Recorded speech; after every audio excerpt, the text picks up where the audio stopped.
వెంకటేశ్వర స్వామికి ఎవరైతే ఉపవాస దీక్ష చేస్తారో ప్రతి శనివారం ఒక్కసారి ఈ నియమాలను తెలుసుకోండి.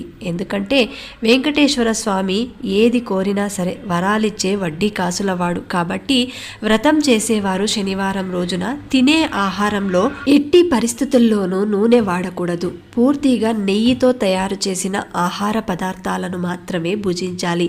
మధ్యాహ్నం ఒక్క పూట మాత్రమే భోజనం చేయాలి.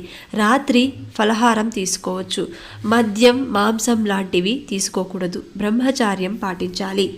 ఎవరైతే ఈ నియమాలను పాటిస్తూ 7 శనివారాల వ్రతాన్ని ఆచరిస్తారో వారి కోరిక తప్పకుండా ఫలిస్తుంది. ఇక ముడుపు ఎలా కట్టాలంటే, వ్రతం మొదలుపెట్టిన మొదటి రోజు ఒక పసుపు వస్త్రంలో 11 రూపాయలు దక్షిణ ముడుపు మూటలా కట్టి శ్రీనివాసుని పటం ముందు ఉంచి ఈ యొక్క సంకల్పం నెరవేరితే తిరుమలకు దర్శనానికి వస్తానని మొక్కుకోండి.